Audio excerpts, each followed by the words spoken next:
Hello and welcome to True North EV. I'm your host, James.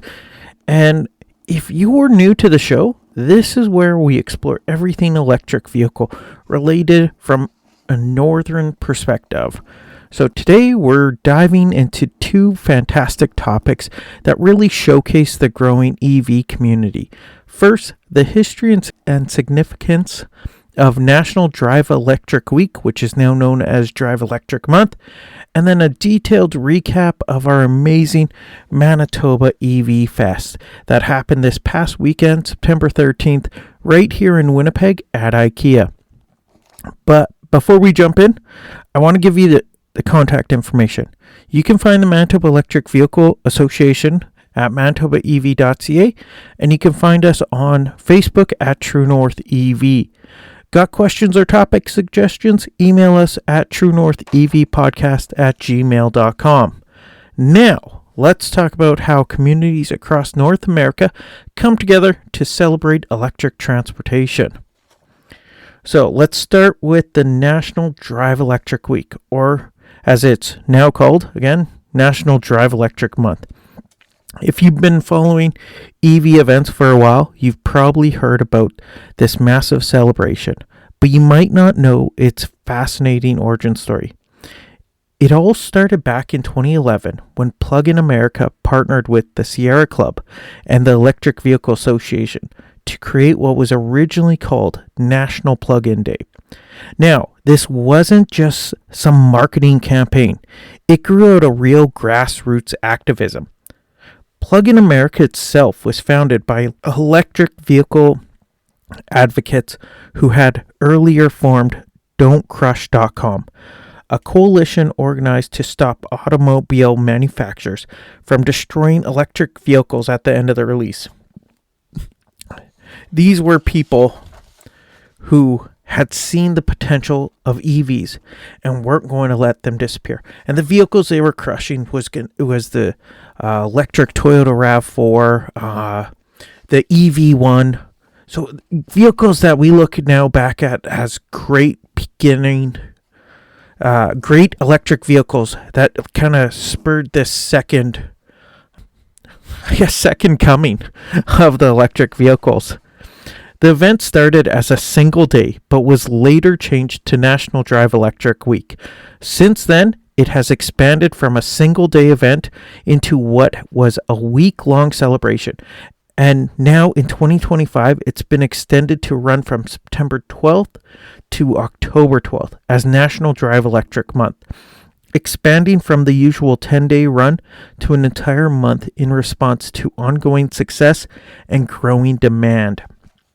National Drive Electric Month is a nationwide celebration to raise awareness of the many benefits of all electric and plug-in hybrid cars, trucks, motorcycles, and more. Historically, it has featured more than 200 events, including parades, ride and drives, electric tailgate parties, and information booths across the country each year, giving curious local residents as well as advocates a place to gather to experience and promote electric vehicles.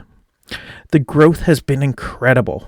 By 2013, they had 98 gatherings that had reached over 36,000 attendees, with nearly 3,000 electric vehicle owners showing their cars at local events. In 2024, nearly 200 events were held throughout the week. And in 2023, there were 219 events hosted in 206 cities and towns across the U.S. and in both Canada and Mexico. This event represents something really special. It's community-driven education at its best. These events provide car shows, vehicle expos, green fairs, and educational seminars about sustainability, along with food, live music, Q&A forums, and free electric charging for vehicles. It's not just about showing off cool cars. It's about real people sharing real experiences with their electric vehicles. And that brings us perfectly to our local celebration here in Manitoba. This past Saturday, September 13th, we held our Manitoba EV Fest at IKEA Winnipeg. And what an incredible day it was. The weather was fairly good. Nice, little cloudy, but perfect. The turnout was fantastic, and we had an amazing variety of vehicles and experts on hand to help folks learn about electric transportation. One of the absolute stars of the show was the 1976 Renault electric car from the Manitoba Electrical Museum. Now, this isn't just any classic car. This vehicle was actually converted to electric power for the Manitoba government way back in 1976, 77, somewhere in there. Think about that for a moment. Nearly 50 years ago, our provincial government was already experimenting with electric vehicles. It really shows that EVs aren't some newfangled technology. They're the return to the origins of automotive transportation, just with modern improvements. And that conversion was done by Ed Schreier, who is still a major part of kind of electric vehicle conversions within Manitoba. His group just recently helped convert a school bus, an old gas school bus, to electric to show it can be done. Work on building a kit that other schools can hopefully easily convert their buses to electric. The other major group, Vickers Automotive Group, they've been a major champion of ours for a long time. I have to give them a massive shout out, who, once again, they showed up in a big way. Larry Vicker, the founder and owner, was there personally, enthusiastically chatting with everyone who stopped by. This dealership group has been incredibly supportive of the Manitoba Electric Vehicle Association, and it really shows their commitment to the EV transition. They brought out their impressive lineup of vehicles. They brought out the Ford F-150, the electric pickup truck. It continues to impress with its 370 to 515 kilometer range, depending on what you get, starting at 57 and change for the Pro version. It's not just a truck that happens to be electric. It's a mobile power station that can run your house during outages. And if you've been listening for a while, you've heard the story. We have members that have literally powered their houses in outages in the winter. So kept their fridge on, kept heaters going. They use their lightning out in the field for microwaves, for slow cookers, for coffee machines. It is an awesome work truck. I'd say almost one of the best work trucks out there.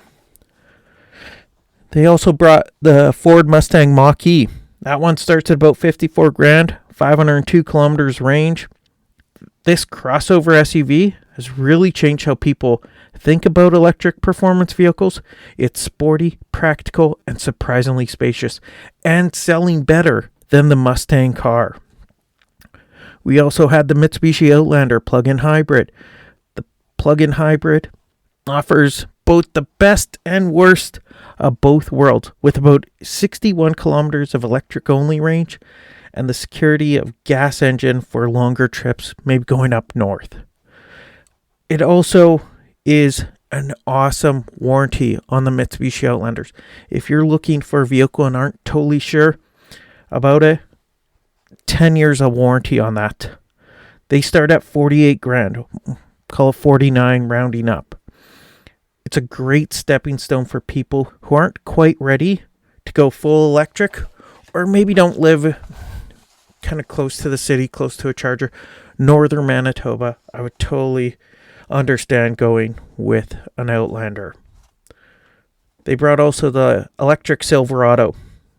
Chevy's entry into the electric truck market promises up to 644 kilometers of range, and I've been hearing even more than that. 700 kilometers is doable, and with pricing starting at $67,000 for their work truck standard range version, it's a great vehicle.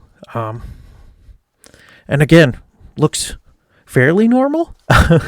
Again, it is a truck that kind of looks up like a mashup between a Silverado and an old Avalanche. I like it personally, but totally see some aren't a fan of the looks. They also brought the Chevy Equinox EV. That's the affordable SUV, 48 grand, 483 kilometer range. It represents the just the beginning of what electric vehicles can be and will be. The price keeps going down. Yes, it's 48. You get lots of rebates, and usually you can find them a lot cheaper. The one that I love that they brought, the Bright Drop 400. Now, this is a real showstopper. I like to call it a rolling billboard. The Vickers Group had literally it wrapped almost like a billboard. It's a fantastic commercial vehicle. This delivery van represents the future of the last mile logistics with around 402 kilometer range and starting price of about 100 grand for commercial buyers, though there is a substantial $40,000 rebate available. I believe it's for commercial buyers. I'm not totally familiar with the deals, but there is about a $40,000 rebate available for that. I know a lot of people are turning those also into RVs, and the one that was there, so online it's rated at 400 kilometers. The one they had there was able to do 500 kilometers. So depending on how you drive these, all that, you can get way more out of them.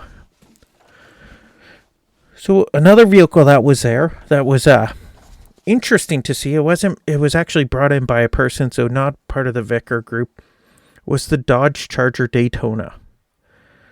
I got mixed feelings about it. So it is a somewhat controversial vehicle. So the Dodge Charger Daytona, electric muscle car, has the little stage 2 deal on the side. I have to be honest, it's mixed feelings. One hand, it's an undeniably cool car. It has that muscle car feeling to it. It has the sound. It has kind of all those nostalgic feelings get brought up. So the looks, they're aggressive, they're performance-y. It just maintains that muscle car attitude. But the one thing that really gets me is it makes noise. A lot of noise. Like it was almost uncomfortably loud. And I know talking to some of the volunteers, they thought it was a gas vehicle. It's when you listen closely, it does sound a little off the sound, but it's... Now, I understand why Dodge did this. Muscle car enthusiasts, they want that auditory experience. But part of me feels like we're missing an opportunity to embrace what makes electric vehicles special. That smooth, silent power delivery. It's like we're apologizing for going electric instead of celebrating it. The owner I spoke with really liked the car overall, but he is having some issues with charging it. He's got a Tesla charger at home, but the Dodge uses the J1772 standard. And the adapters just weren't working reliably for him. This highlights some of the challenges with the EV space, is charging compatibility and infrastructure. Speaking of charging, we had Mark from Easy EV there. And he was incredibly helpful in explaining different charging options to folks. Easy EV specializes in helping people understand chargers and finding the right solution for their specific needs. Mark was patient, knowledgeable, and really took the time to explain the difference between level 1, level 2, and DC fast charging. If you're considering an EV and feeling overwhelmed by charging options, companies like Easy EV are invaluable resources. He also was very helpful in helping a woman who, she's been having some issues with charging her vehicle and looking at her charger, her level 1 charger that came with the vehicle when she purchased it. It had been put together, and one of our recommendations to her was to have it replaced. And Mark was very helpful at helping her find a new level 1 charger and pointing her in the right direction, even if it means maybe not necessarily getting one from him, but helping her be comfortable with her purchase. And we were also thrilled to have the Manitoba Eco Network participating in the event. For those who might not be familiar, the Manitoba Eco Network is a non-profit registered charity that works to strengthen our province's environmental community with the goal of protecting our environment for current and future generations. They serve as an umbrella organization for environmental, non-governmental organizations across the province, which Manitoba Electric Vehicle Association is actually a member of theirs also. So facilitating connections, engaging in advocacy opportunities, and undertaking community-based research that promotes meaningful public participation in environmental governance. What I really appreciated about having them at our EV Fest is that they build capacity and support grassroots organizations' participation in the environmental community. They celebrate positive environmental actions, like the transition to electric vehicles, and work to elevate voices within the community.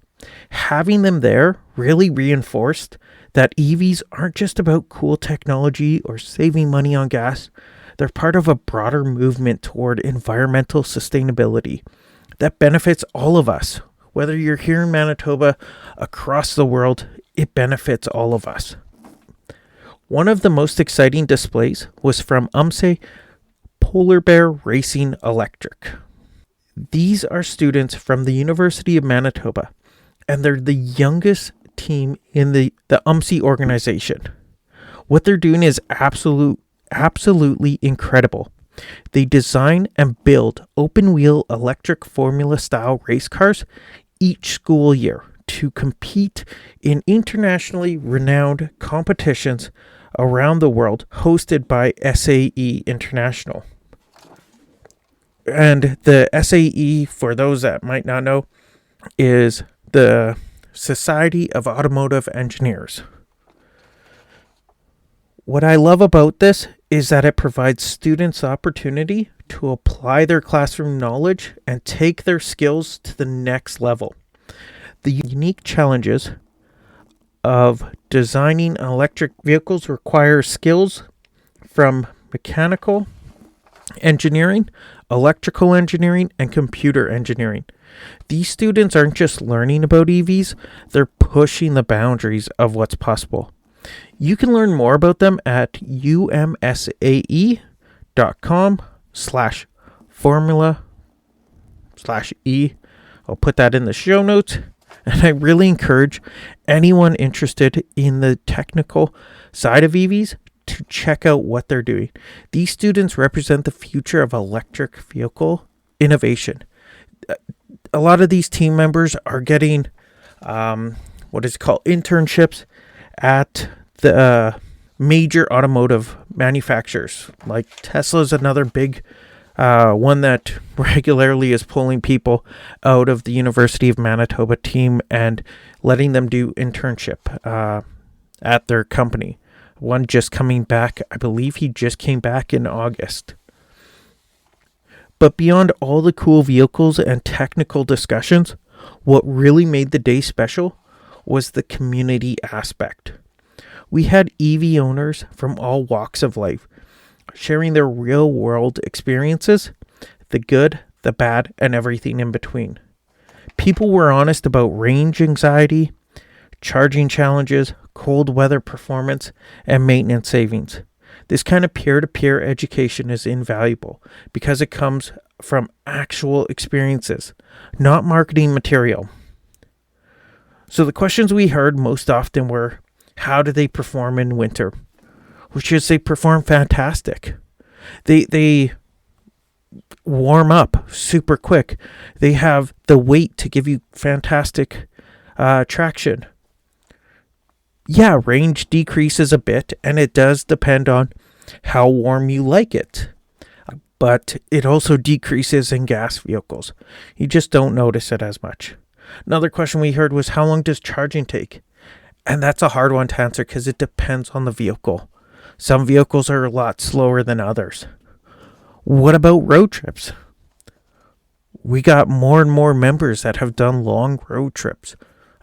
As anybody that's listened to this for a while, I've taken my electric vehicles out to Alberta many times.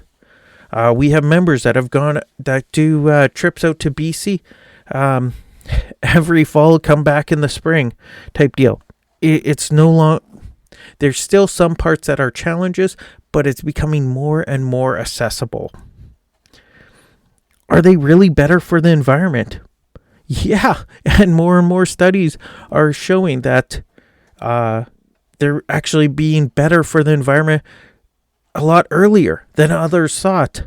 And with the grids becoming cleaner, then it's getting better that much quicker. And here in Manitoba, we have 99% of our power is hydroelectric. So it's fantastic. And again, how much do they cost to operate? And it's a lot less than gas vehicles for most people. Heck, the one we had there that I know the battery size of, that's the biggest battery, was the Silverado. It has a 240 kilowatt battery pack. It's $24 to charge up to go 700 kilometers. And then you got maintenance on top of that. That's way less. You go a couple times a year for rotation, brake checks, kind of those things, instead of the 4 times a year for an oil change. Events like this are so important because they demystify electric vehicles, and being part of the larger National Drive Electric Month makes our local impact even more meaningful. When the Manitoba Electric Vehicle Association participates in this continent-wide celebration, we're contributing to a movement that's happening from coast to coast. Our Manitoba EV Fest shows that EV owners aren't some special breed of early adopters. They're regular folks who've made the switch and are happy to share what they've learned. Whether it's a family considering their first EV, a business looking at electrifying their fleet, or just someone curious about the technology, these face-to-face conversations make all the difference. Events like National Drive Electric Month and our local Manitoba EV Fest represent something really important. They're about community, education, and sharing real experience. Whether it's the historic 1976 Renault showing us that EVs have deep roots, the latest Ford Lightning demonstrating practical capability, or students from UMSAE pushing the boundaries of electric performance, there's something for everyone in the electric vehicle world. If you missed the Manitoba EV Fest this year, don't worry, we'll be back. And if you want to get involved, check out the Manitoba Electric Vehicle Association at manitobaev.ca. They're always looking for volunteers, and there are events happening throughout the year. Before I wrap up today's show, I want to give a shout out to Bodie and his fantastic show, Kilowatt. Honestly, he's way more knowledgeable than I am about the technical aspects of EVs, and if you want to dive deeper into the nuts and bolts of electric vehicles, technology, and about even just the ever-evolving news of the electric vehicles, go check out his podcast. Before you go, if you enjoyed this episode, please subscribe wherever you get to your podcast and leave us a review. It really helps our EV enthusiasts find our show. And if you have a topic you'd like to cover, send us your suggestions. This show is for you. Thanks for listening to True North EV. I'm James, and I'll talk to you next time.